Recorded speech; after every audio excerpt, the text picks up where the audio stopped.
জিন্নি ওয়াল ইনস, আমি আল্লাহ জিন জাতি ও মানব জাতির জন্য জাহান্নাম তৈরি করেছি। কেন? লাহুম কুলুবুন লা ইয়াফকাহুনা বিহা, আমি আল্লাহ পাক তাদের কলব দিয়েছি কিন্তু মন দিয়ে চিন্তা ভাবনা করে না। চোখ দিয়েছি দেখে না, কান দিয়েছি শোনে না। উলাইকা কাল আনআম, তারা চতুষ্পদ জন্তু। বাল হুম আদাল, তার থেকেও নিকৃষ্ট। শুধু চতুষ্পদ জন্তু বলেননি। আচ্ছা, বাঘের কয় ঠ্যাং? কথা বলে সিংহ, জিরাফ, ঘোড়া, মহিষ, গরু, ছাগল, কুত্তা। আল্লাহ বলেন চতুষ্পদ জন্তু।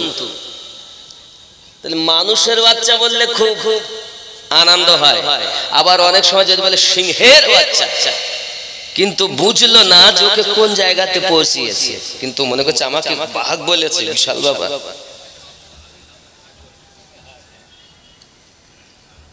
আল্লাহ পাক রব্বুল ইজ্জাত বলেন উলাইকা কাল আনআম, চতুষ্পদ জন্তু, তার থেকেও নিকৃষ্ট। বালহুম আদাল, তার থেকেও খারাপ। কারা খারাপ? যাদের অন্তর দিয়েছে চিন্তা ভাবনা করে না, চোখ দিয়েছে দেখেও দেখে, কান দিয়েছেন কিন্তু শুনো শোনে তারা। আল্লাহ পাক রব্বুল ইজ্জাত আমাদের সৃষ্টি করেছেন 10টি অবদান দিয়ে। কয়টি? এই যে আমরা আশরাফুল মাখলুকাত, জাতির শ্রেষ্ঠ যত আল্লাহ পাক জাতি বানিয়েছেন তার মধ্যে শ্রেষ্ঠ জাতি কি? আমরা তো মানব সম্প্রদায়, তো আমরা তো নাকি। এখন আমরা শ্রেষ্ঠ কেন একবার কি ভেবেছেন? না, নামাজ পড়লে হয়ে গেল, আর টুপি মাথায় দাঁড়িয়ে রাখবো আর সব কাজ হয়ে গেল। ভাবেন, 10টি জিনিসের মধ্যে 5টি জিনিস আলামে খালক নিম্ন জগতের নিয়েছেন, আর 5টি জিনিস আলামে আরওয়াহ ঊর্ধ্ব জগতের নিয়েছেন। এই 5টি নিচের হলো আগুন, পানি, মাটি, বাতাস, যেগুলো আমাদের ভিতরে আছে অবয়ব। আর আছে নাফসে আম্মারা। এই 5টি হলো দুনিয়া। আর আলামে আরওয়ার 5টি, কলব, রূহ, সির, খফি, আকফা। এই 10টি জিনিস দিয়ে আল্লাহ সুগঠন সুন্দর একটি মানুষ। রব্বে করিম বলেন বিসমিল্লাহির রহমানির রহিম, লাকাদ খালাকনাল ইনসানা ফি আহসানি তাকওয়িম।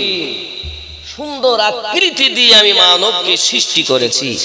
এখন আমরা এত সুন্দর, আল্লাহ পাক দাড়ি দিয়েছেন, এখন কেটে আরো সুন্দর হতে যাচ্ছে।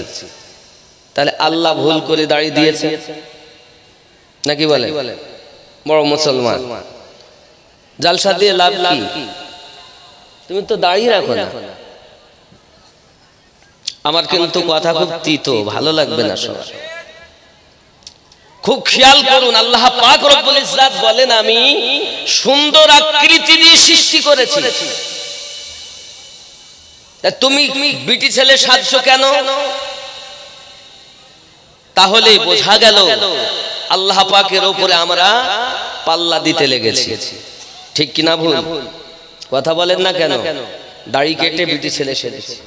2 নাম্বার, বাবাজি আমার, আল্লাহ পাক এত সুন্দর করে সৃষ্টি করেছেন আমাদেরকে।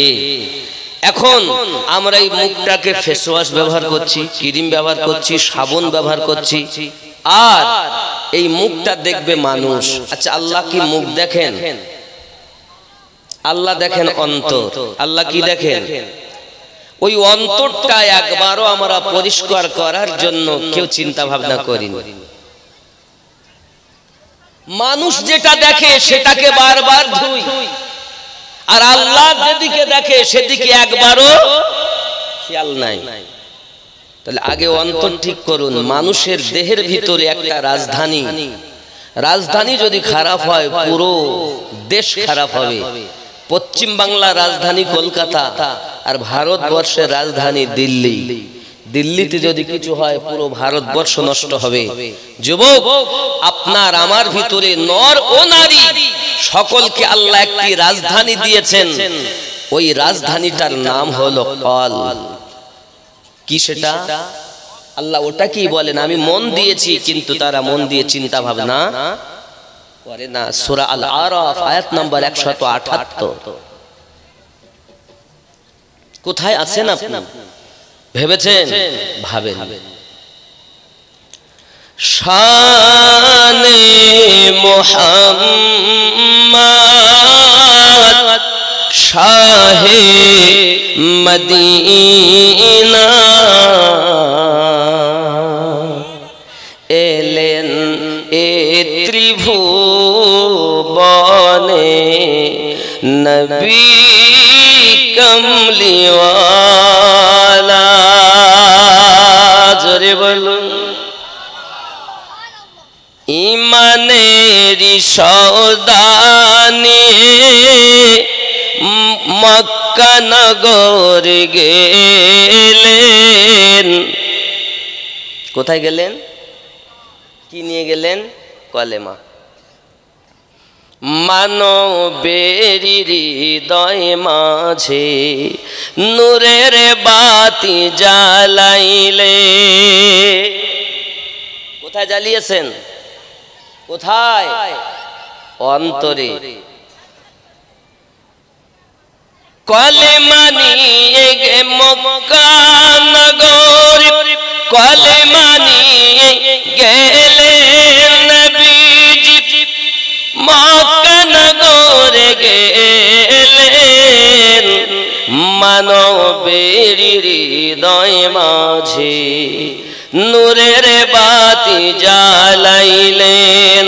পাঠাইলেন নূর নবীকে আল্লাহ তাআলা। তিনি তো মুহাম্মদ নবী কমলিওয়ালা। শানে মুহাম্মদ শাহে মদিনা এলেন এ ত্রিভুবনে নবী কমলিওয়ালা। জোরে বলুন। আল্লাহর হাবিব আমাদেরকে শিক্ষা দিয়েছেন নামাজ পড়ো। কি পড়ো? আমরা পড়ি। নামাজ আমরা যখন পড়ব তো নামাজে গিয়ে আমরা পড়তেছি আসসালামু আলাইকা আইয়ুহান নবিয়্যু। এই নবীর উপরে দরুদ ও সালাম। নামাজ থেকে বাইরে এসে বলছি নবী মদিনায়, আমি ত্রিপুলবাড়িয়ায়। আসমা ইশারা কারিবের সেগা ব্যবহার করছেন। নবী যদি মদিনাতে থাকে তাহলে আপনার বলা দরকার আসসালামু আলাইকা আইয়ুহার রাসূল। আপনি বাইদের সেগা পড়ছেন না, কারিবের সেগা পড়ছেন। হাজা আসমা ইশারা, करीब বাইদ का नहीं है। তো নবী কারিবে, নিকটে। কত নিকটে? ডাইনে বামে সামনে পিছনে উপরে নিচে। আল্লাহ পাক বুঝলাম না, রব্বে করিম সূরা আহজাবের 6 নম্বর আয়াতে বলছেন আন-নবিয়্যু আওলা বিল মুমিনিনা মিন আনফুসিহিম। প্রত্যেক মুমিনের জানের থেকে আরো নিকটে নবী আছে। তো নবীকে নিকটে দেখো। এরপর নামাজে গিয়েছেন, পড়ছেন তাশাহুদে আল্লাহুম্মা সাল্লি আলা মুহাম্মদ ওয়া আলা আলি মুহাম্মদ। আয় আল্লাহ দরুদ ও সালাম অর্পিত বর্ষিত নাজিল হোক মুহাম্মাদের উপরে, ওয়া আলা আলি মুহাম্মদ, এবং নবী পাকের আলে পাকের উপরে। জোরে বলুন।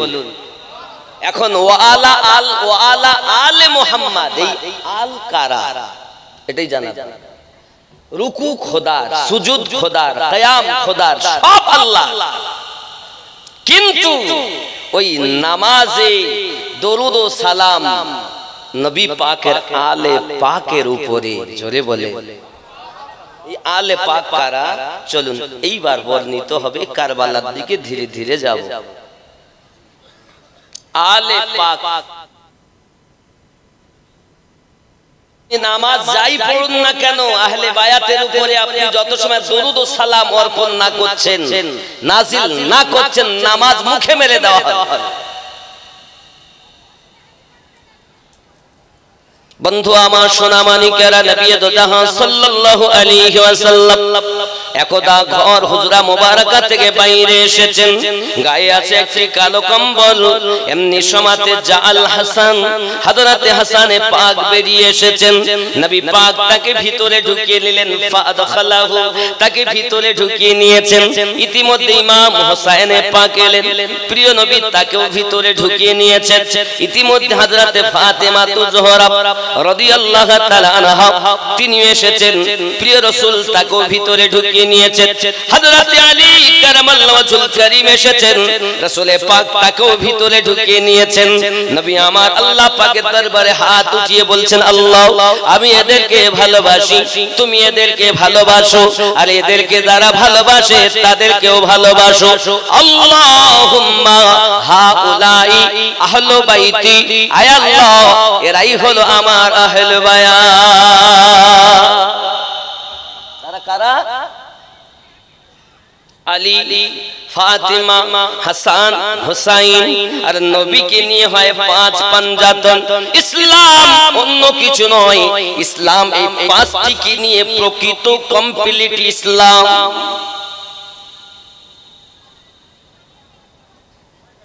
রাসূল করিম সাল্লাল্লাহু আলাইহি ওয়াসাল্লাম, মহান আল্লাহ পাক আল্লাহ তাআলা কত সুন্দর করে আপনাকে না জানালেন, হাবিবি যারা তুমি যাদেরকে ভালোবাসো আমি আল্লাহ তাদেরকে ভালোবাসি। রব্বে করিম সঙ্গে সঙ্গে জানিয়ে দিয়েছেন, হাবিব তুমি আমার আমি তোমার, তুমি ভালোবাসো আর আমি ভালোবাসবো না, তাহা কখনো হতে পারে না। বাবা সোনা মানিকেরা আমার, এক সময়ের কথা, আমার নবী দো জাহান সাল্লাল্লাহু আলাইহি ওয়াসাল্লাম আপনার কিনা দেখা গেল নামাজ পড়তে গিয়েছেন। হযরত ইমাম হোসেন পাক রাদিয়াল্লাহু তাআলা আনহু পৃথিবীর সরজমিনে দেখতেছেন, ওনার বাল্যকাল জন্ম নিয়েছেন তিনি মদিনাতুল মুনাওয়ারায়। কোথায়? ইমাম হাসানের জন্ম রমজানের 15 তারিখ। কথা বুঝেছেন? হাসান হুসাইন পাক রাদিয়াল্লাহু তাআলা আনহুমা দুই ভাই হলেন জান্নাতীদের সরদার। কাদের সরদার? আপনি যদি মনে করেন আমি জান্নাতে যাব, তো আপনার সরদার ইমাম হাসান হুসাইন পাক। জান্নাত মুখের কথা, মনে হচ্ছে মামুদের বাড়ি যাচ্ছে, জান্নাত জান্নাতি লোক পাওয়া যায়। আমার জওয়ান যুবক সোনা মানিকেরা ভালো করে বুঝুন, ইমাম হোসেন পাক রাদিয়াল্লাহু তাআলা আনহু যখন জন্ম নিয়েছেন, রাসূল করিম সাল্লাল্লাহু আলাইহি ওয়াসাল্লাম ইমাম হোসেন পাকের গলাতে আপনার কিনা চুমু দিয়েছেন। হে বাবাজিরা আমার, আযান দিয়েছেন মুস্তাফা, তাকবীর দিয়েছেন মুস্তাফা, জোরে বলুন সুবহানাল্লাহ।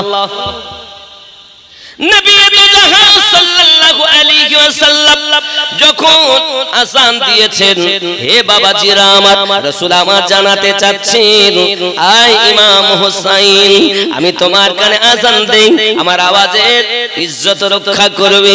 সোনা মানিকেরা আমার, ইমাম হোসেন পাক বলতে চাচ্ছেন, নানু আযান দিচ্ছেন যিনি তিনি নবীদের সরদার, আর যিনি আযান শুনতেছেন তিনি জান্নাতীদের সরদার।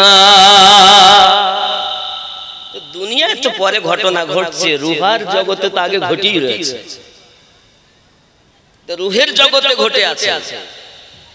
আব্বাজি আমার সোনা মানিকেরা খুব ভালো করে বুঝুন, ইমাম হোসেন পাক রাদিয়াল্লাহু তাআলা আনহু গর্দানে আমার নবী পাক যখন চুমু দিয়েছেন, গলাতে চুমু দিয়েছেন, খাতুনে জান্নাত রাদিয়াল্লাহু তাআলা আনহা বলে, আব্বুজি বাচ্চা জন্ম নিলে ঠোঁটে চুমা খায়, গালে চুমা খায়, পেশানিতে চুমা খায়, আপনি আমার হোসেনের কেন গলাতে চুমা খেয়েছেন? নবী আমার বলেন, ফাতিমা এখান থেকে 56 বছর পর ঘটনা ঘটবে।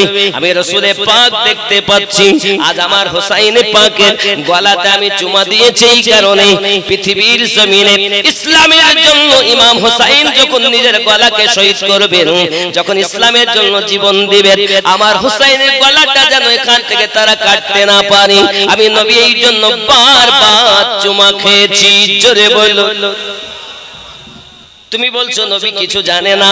এ যুবকেরা আমার, আপনি মুতার যুদ্ধ দেখুন, এখনো সংগঠিত হয়নি। রাসূল পাক তিনজন সাহাবীকে আপনার সেনাপতি নিযুক্ত করেছেন। এক নাম্বার তার পালিত পুত্র যায়েদ ইবনে হারিস। এখনো ঘটনা ঘটেনি, ঘটবে। যুবকেরা আমার, প্রিয় নবী সাল্লাল্লাহু আলাইহি ওয়াসাল্লামকে মহান আল্লাহ পাক রব্বুল ইজ্জাত এত শান ও মান দিয়েছেন, না আর কোন নবীকে দিয়েছেন, না আর কাউকে দেওয়া হয়েছে।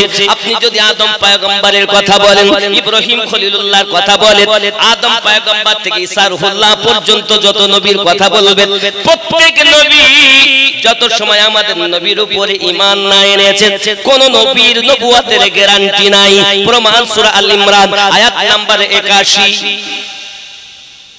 বলে দেখে, এই জন্য প্রত্যেক নবীর উম্মতেরা পড়তেন লা ইলাহা ইল্লাল্লাহ আদম সফিউল্লাহ, লা ইলাহা ইল্লাল্লাহ ইব্রাহিম খলিলুল্লাহ, লা ইলাহা ইল্লাল্লাহ মুসা কালিমুল্লাহ। কিন্তু ইব্রাহিম নবী বলতেন লা ইলাহা ইল্লাল্লাহ মুহাম্মাদুর রাসূলুল্লাহ সাল্লাল্লাহু আলাইহি ওয়াসাল্লাম।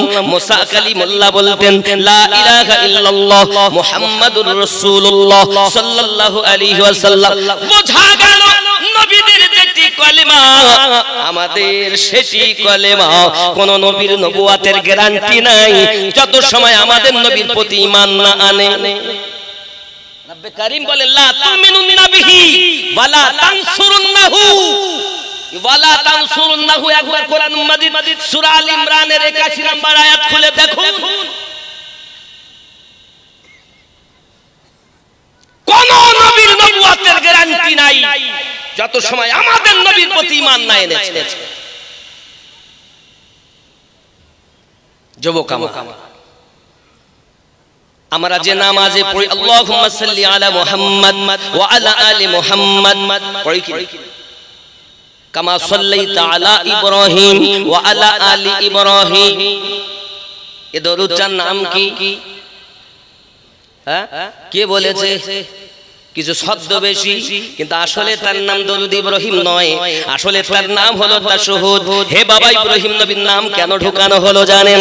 এই জন্য ইব্রাহিম নবী আল্লাহ পাকের কাছে দোয়া চেয়েছিলেন, হে রব্বে কারীম, আপনার কাছে ফরিয়াদ করি আখিরি জামানার নবীর উম্মত বানান। মহান আল্লাহ পাক সব নবীকে আপনার কিনা কবুল করেননি দোয়া। একজন পয়গম্বর নবী হযরত ঈসা আলাইহিস সালামের দোয়া আল্লাহ পাক কবুল করেছেন। তিনি জগতে আসবেন কিন্তু নবী হয়ে নয়, আমাদের নবীর উম্মত হয়ে। ঠিক কি না বলেন? এই কথা বলেন ঠিক কি না?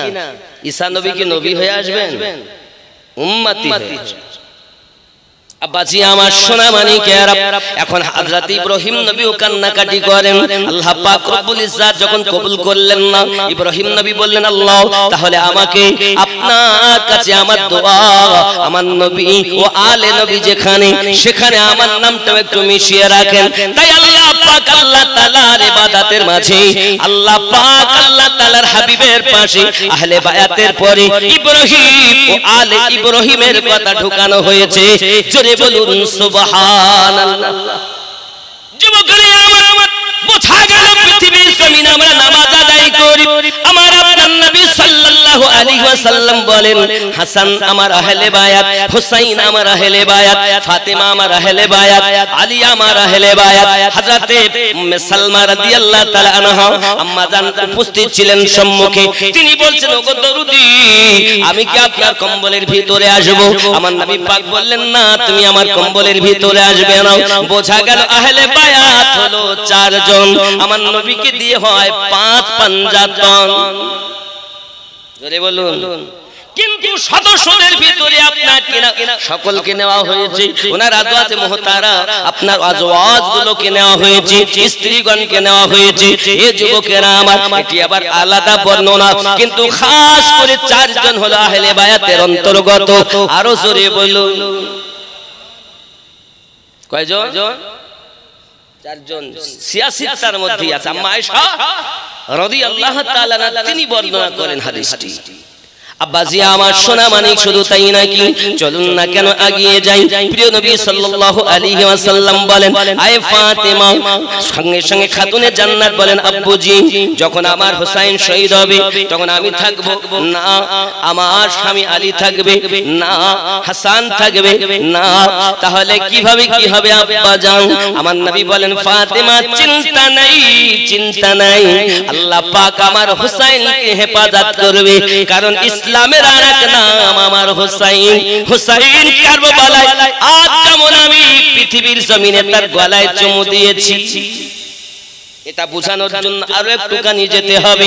আমার নবী একদিন নামাজে দাঁড়িয়েছেন, হযরত আবু বকর রাদিয়াল্লাহু তাআলা মুক্তাদি, হযরত উসমান রাদিয়াল্লাহু তাআলা আনহু মুক্তাদি, হযরত উসমান জিন্নুরাইন মাওলায়ে কায়নাত শেরে খোদা কারামাল্লাহু ওয়াজহুল কারীম মুক্তাদি, ইমাম হোসেন পাক ছোট এমনি সমাতে লাভ দিয়ে আমার নবী পাকের কাঁধ মোবারকায় বসে গেছেন। জোরে বলো, নামাজের হালাতে। কোন হালাতে? বন্ধুরি আমার নবী আমার সিজদাতে সুবহানা রাব্বিয়াল আলা পড়তেছেন, হোসাইন কাঁধে চেপে গেছেন। আমার আল্লাহ পাক আল্লাহ তাআলা ইবাদত বندگিতে মশগুল হয়ে আছেন। নবী আমার, সাহাবে রাসূল আমার, এমন সময়তে নবী আমার মাথা উঠাতে চাচ্ছেন।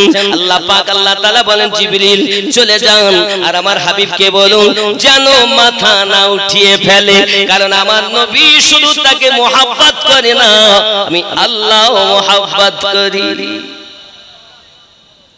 যত সময় বসে থাকবে তত সময় সিজদাতে থাকবে, আমার হাবিব যেন মাথা মোবারক না তোলে। ইস জওয়ান যুবকেরা আমার, এখন আপনারাই বলুন, আমি আপনি যদি নামাজে যাই, আমাদের খেয়াল আল্লাহ পাকের দিকে, খুশি কাকে করব? মানুষকে খুশি করতে গেছে না আল্লাহকে খুশি করতে গেছে? আল্লাহকে। তাহলে আমাদের ধারণা আল্লাহ কাছে খুশি হবে। রাসূল পাক সাল্লাল্লাহু আলাইহি ওয়াসাল্লাম তাসবিহ পড়ছেন, সুবহানা রাব্বিয়াল আ'লা, হুসাইন আছে কাঁধে। জিবরিল আমিন বললেন, মাথা তুলবেন না, পড়েই যাচ্ছেন। আমরা কয়বার পড়ি? 3 বার, 5 বার, 7 বার, আর খুব বেশির বেশি মতভেদ 11 বার, তার বেশি তো না, কেউ বলিনি এর বেশি পড়তে। বহুত যুবক আমার, তাহলে তাই যদি হয় আমার আপনার নবী সাল্লাল্লাহু আলাইহি ওয়াসাল্লাম সুবহানা রাব্বিয়াল আলা 20 বার হয়ে গেল, নবী আমার মাথা তুলছেন না। 30 বার হয়ে গেল, তবু মাথা তুলছেন না। 40 বার হয়ে গেল, তবু মাথা তুলছেন না। কেন তুলছেন না? আমার হোসাইন যত সময় থাকবে আল্লাহ মাথা তুলতে নিষেধ করেছেন। তাহলে বোঝা গেল বাবা, এ যুবক সোনা মানিকেরা আমার, এখন আমার নবী যখন সুবহানা রাব্বিয়াল আ'লা পড়তেছেন তখন কাঁধে ইমাম হোসাইন। নবী পাকের খেয়াল কোন দিকে বলেন? আল্লাহর দিকে। তো হোসাইন না নামলে তো উঠতেই পারছেন না।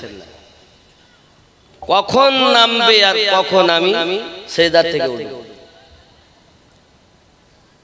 ও যুবক আমার, রাসূল পাকের সমস্ত জিনিস হাদিস, কিন্তু হাদিস হলেও হবে না, সুন্নাতকে মানতে হবে।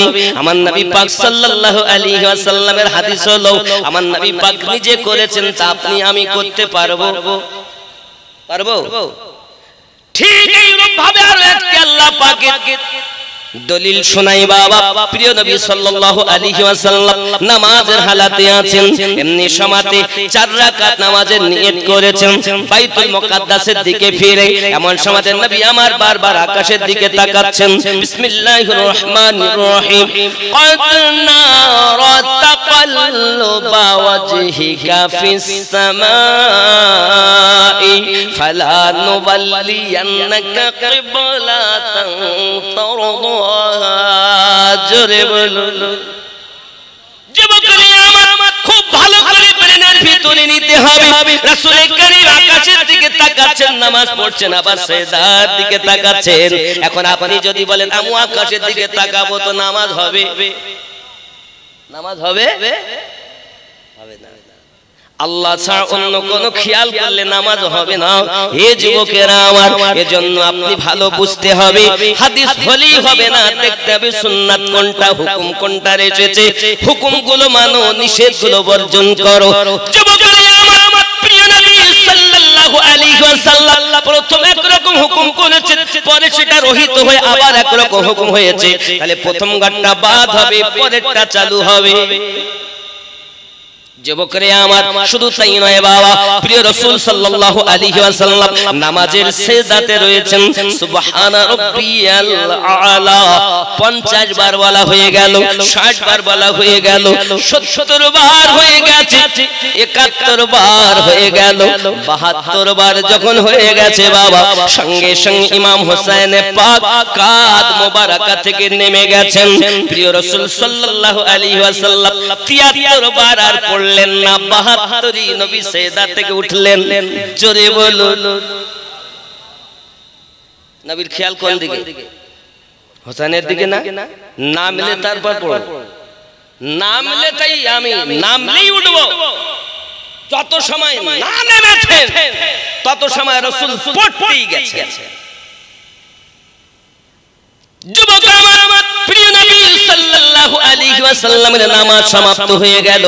আব্বা আমার এমনি করে ইমাম হোসেন পাক বাড়িতে এসে গেছেন। আম্মি জান, আমি আমার নানুর কাছে গিয়েছিলাম, আমার নবী না আমার নানু নামাজ পড়ে, নামাজের হালাতে বসেছিলাম।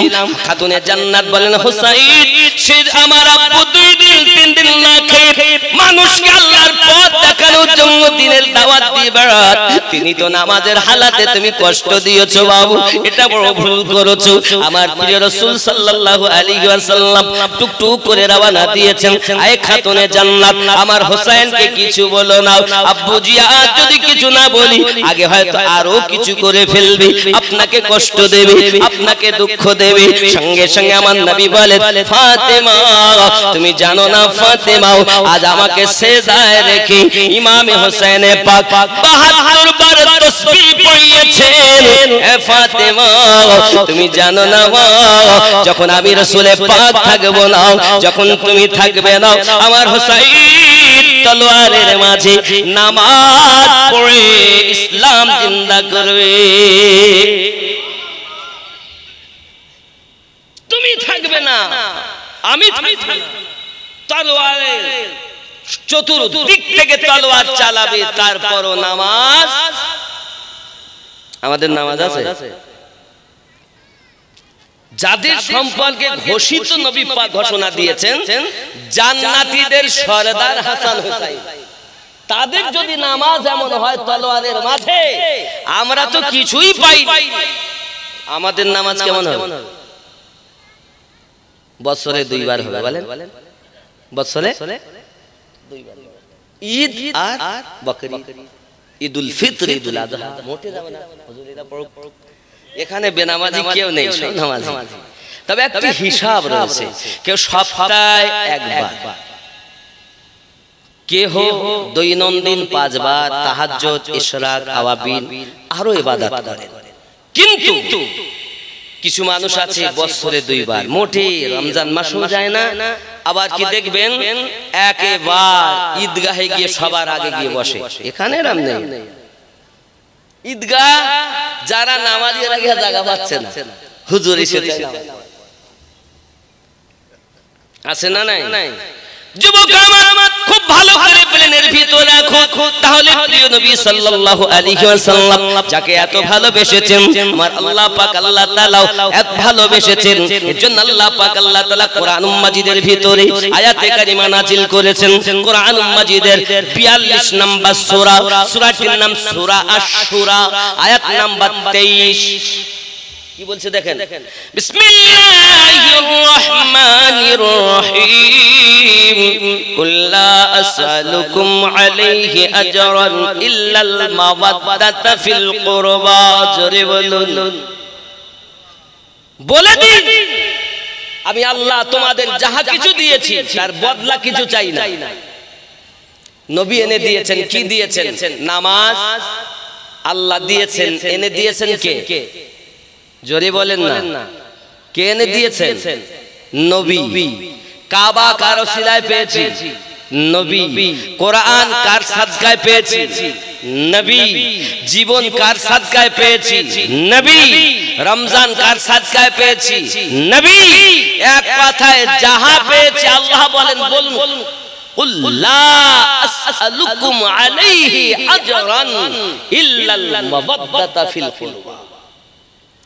मैंने जो कुछ तुम्हें अता किया है उसका बदला तलब नहीं करता। আমি আল্লাহ, নবী আপনি বলে দিন যে আমি যাহা কিছু দিয়েছি তার বদলা কিছু চাই না। আল্লাহ কি দিয়েছেন আমাদের নিয়ামত? এই যে চক্ষু দিয়েছেন, যা দিয়ে দেখি। আচ্ছা, একবার যদি চোখ চলে যায় তাহলে পৃথিবীর কোন লোকের ফেরানোর ক্ষমতা আছে?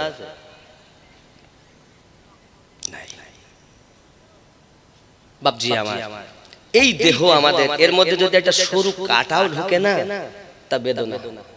আল্লাহর নিয়ামত।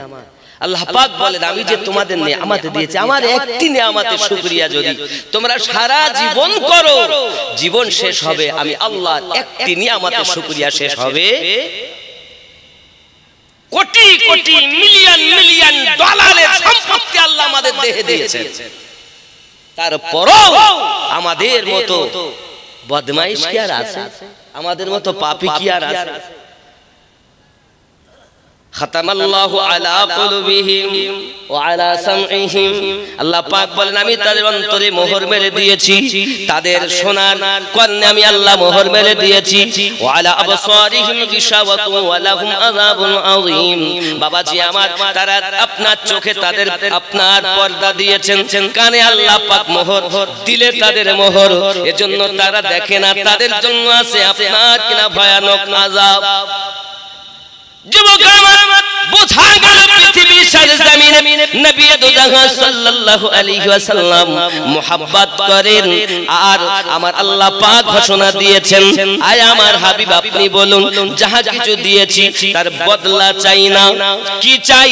ইল্লাল মাওয়াদ্দাতা ফিল কুরবা। তারা যেন আমার আহলে বায়াতকে মুহাব্বত করে। কাকে কাকে? সব নবী এনে দিয়েছেন, কিছু চাননি আমাদের কাছে। একটি জিনিস চেয়েছেন, সেটি হলো আহলে পাকের মায়া, ভালোবাসা। জোরে বলে, সেটাও আমরা ঠিক মতো দিতে পারি। একটি জিনিস। আমার কত অসুবিধা হচ্ছে আব্বাজি আমার, সোনা মানিকেরা, আহলে বায়াতের মুহাব্বত যদি আপনি আমি না দিতে পারি, বোঝা গেল আমাদের জন্য সবই কিছু বেকার হয়ে গেল।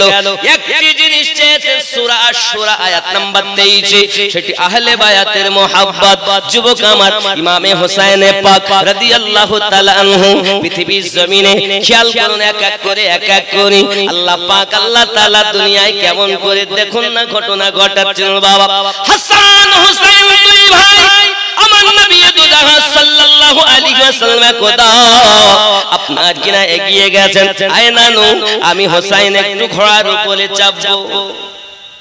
কিসে? ঘোড়ার পিঠে। নবী পাক বলছেন তা আমার পিঠেই চাপো। হাসান চাপলেন, হোসেন চাপলেন।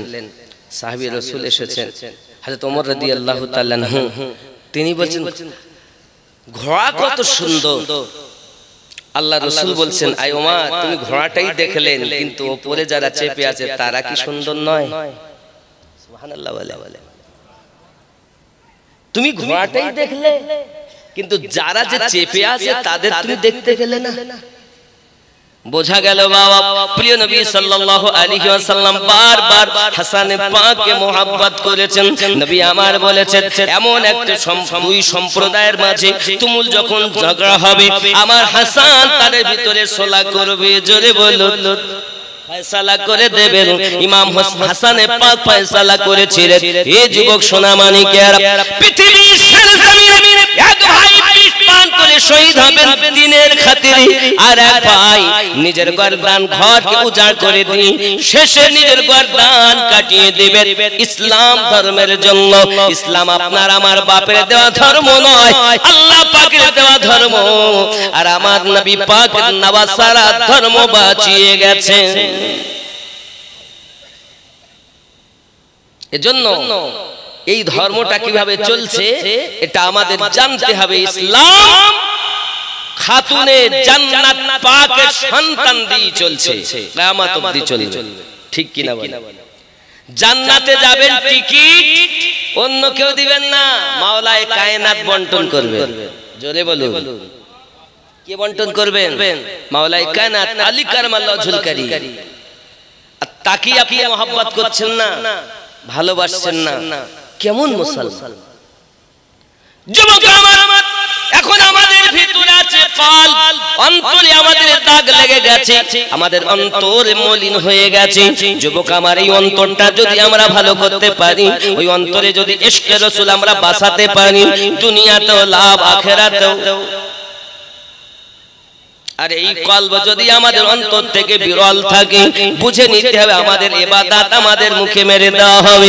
যুবকেরা আমার, সোনামানিকেরা, মহান আল্লাহ পাক আল্লাহ তাআলা ইবাদত করার অর্ডার দিয়েছেন। আমাদের ইবাদত বندگی করতে হবে, আল্লাহকে রাজি খুশি করতে হবে। আয় বাবাজিরা আমার, খেয়াল করুন, ইমাম হাসান পাক রাদিয়াল্লাহু তাআলা আনহু যখন শহীদ হবেন, তার আগে তার বেটা কাসিমকে বলেছিলেন, বাবা এই একটি তাবিজ করে তোমার গলায় দিলাম, এই তাবিজটা তুমি পড়বে, কখন মুসিবতের সময় খুলে দেখবে, যা পাবে সেই মোতাবেক জীবন যাপন করবে, পালন করবে, আমল করবে। যুবকেরা আমার, ইমাম হাসান পাক রাদিয়াল্লাহু তাআলা আনহুকে বিষ পান করিয়ে শহীদ হইলেন। এমন কি খবর পেলেন ইমাম হোসেন পাক লাফ দিয়ে ছুটে চলে গেলেন। বাবা ইনি যখন বমি করতেছেন, বমি করার সঙ্গে সঙ্গে ভিতরের নাড়িগুলো বেরিয়ে বেরিয়ে আসতেছে। এই সোনামানিকেরা আমার, হাসান পাক বলেন, ভাই কি আপনাকে বিষ পান করিয়েছেন? ইমাম হাসান পাক বলেননি, বলে আমি যদি যাকে মনে করছি যদি সে হয়, আল্লাহ তাকে maaf করে দিক। ইমাম হাসান নাম বলে জাননি, এখনকার লোক আবার নাম পেয়েছে, নাম বলে জাননি। আব্বাজি আমার, সোনামানিকেরা, যাই হোক না কেন চলুন, ইমাম হাসান পাক রাদিয়াল্লাহু তাআলা শহীদ হয়ে গেছেন, শহীদ হয়েছেন দ্বীনের খাতিরে। বাবাজি আমার, ইমাম হোসেন পাক রাদিয়াল্লাহু তাআলা, ঘটনা তো লম্বা কিন্তু আমি এগিয়ে যাচ্ছি আব্বা। ইমাম হোসেন পাক রাদিয়াল্লাহু তাআলা মদিনায় গিয়েছেন, মদিনায় খানায় কাবা তওয়াফ করতেছেন। বাবা খানায় কাবা, আপনি খানায় কাবার কাছে যাবেন, একবার যদি এক রাকাত নামাজ আদায় করেন, 1 লক্ষ রাকাতের সওয়াব। কয় রাকাত? এক রাকাত পড়লে কত সওয়াব? 1 লক্ষ। কোথায় এটা? মক্কাতুল মুকাররমাতে। এর একটা মিকদার আছে, কোথাও 16 মাইল, এর একটা মিকদার আছে, কোথাও আপনার 17, কোথাও 10, কোথাও এরকম একটা মিকদার করা। এই মিকদারের ভিতরে আপনি ওই সওয়াবই পাবেন। জোরে বলে, একটা এরিয়া করা আছে, সীমানা করা রয়েছে, যে এখান এই দিক ডাইনে এত, বামে এত, সামনে এত, পিছনে এত। 1 লক্ষ রাকাতের সওয়াব। জোরে বলে। আব্বাজি আমার, সোনামানিকেরা, ইমাম হোসেন পাক যখন মদিনায় গেলেন, খানায় কাবা তওয়াফ করতেছেন, তওয়াফ শুরু হয় যখন সবুজ বাতির দিক থেকে, হাজরে আসওয়াদ যেদিকে, ওই দিকে একটা ডাইনে সবুজ বাতি, ওখান থেকে আপনার কিনা তওয়াফ শুরু হয়। জোরে বলুন। খানায় কাবার ডান দিকে একদম একটা সবুজ বাতি, ওই দিক থেকে তওয়াফ শুরু হয়, ওখান থেকে স্টার্ট। যুবকরা আমার, ইমাম হোসেন পাক যখন ইহরাম বেঁধে খানায় কাবা তওয়াফ করতেছেন, এমন সময়তে বাবাজি ওই মদিনাতুল মুনাওয়ারা, মক্কা মুকাররমাতে মানুষ আপনার কিনা শত্রু, এমন শত্রু, এই যুবকেরা আমার তলোয়ার তারা আপনার কিনা কাপড়ের ভিতরে লুকিয়ে রেখেছে। হোসেনকে শহীদ করে দেওয়া হবে, হোসেনকে বাঁচিয়ে রাখলে হবে না। যখন ইমাম পাক বুঝতে পারলেন এখানেও আমার শত্রু, তখন উনি ওখান থেকে ডাইরেক্ট রওনা দিয়েছেন। এখন দেখবেন খানায় কাবা তওয়াফ করার পরে, এক উমরা হয়ে যাওয়ার পরে, দ্বিতীয় উমরা করতে গেলে আপনাকে আমাকে চলে যেতে হয় মসজিদে আয়েশা। জোরে বলুন, কোথায় যেতে হয়? মসজিদে আয়েশাতে। ওখান থেকে আমরা দিলাম 5 টাকা করে নিল ওখানকার টাকা, তার মানে 25 টাকায় 1 টাকা। আমাদের 25 টাকা দিলে ওদের 1 টাকা, 5 টাকা মানে 125 টাকা।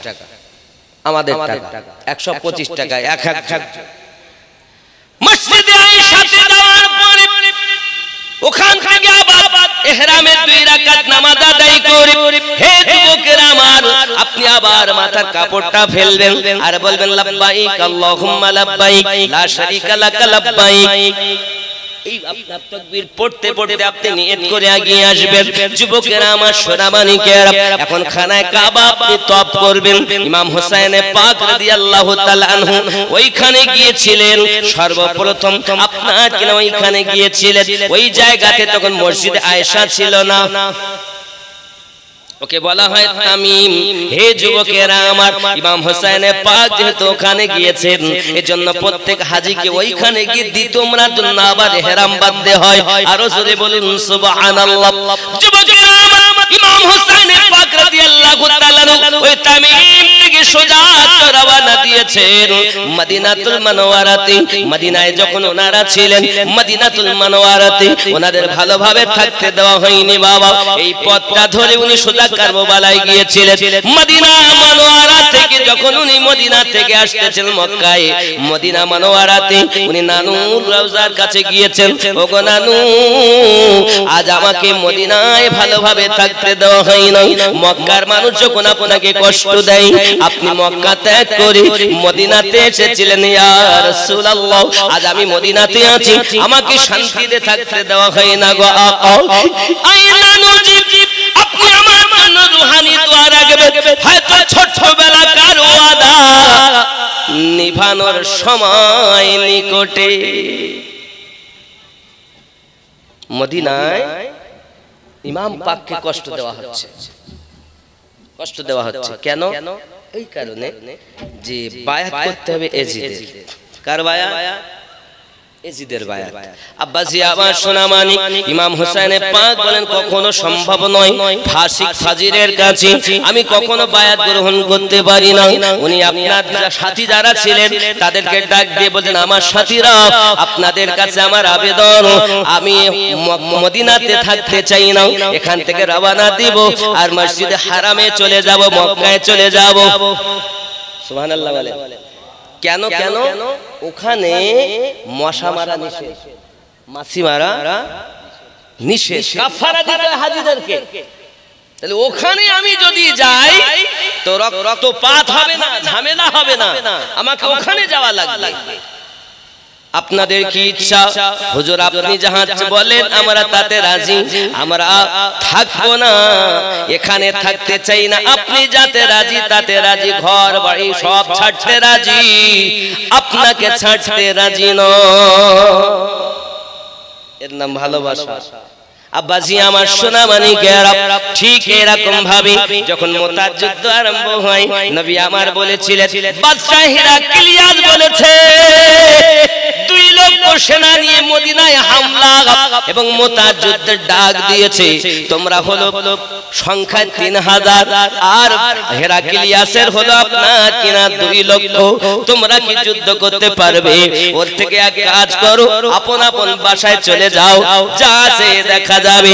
সাহাবী রাসূল বলেছিলেন, হুজুর আমরা জীবন দিতে রাজি, আপনাকে ছেড়ে যেতে রাজি নয়। কারণ আমরা কখনো সেনা সৈন্য দেখিনি, আমরা আপনার মহাব্বত নিয়ে ঝাঁপিয়ে পড়েছি প্রত্যেকটা যুদ্ধেতে। আপনি ইসলামের ইতিহাস খুলে দেখুন, মুতার যুদ্ধ যখন হয়েছে 2 লক্ষ জিদে আপনার দুশমনের সেনা আর 3000 মাত্র রাসূলের পাকের সেনা। মরণ অনিবার্য না? ওই যুদ্ধতে 3 জন সেনাপতি নিযুক্ত করেছে।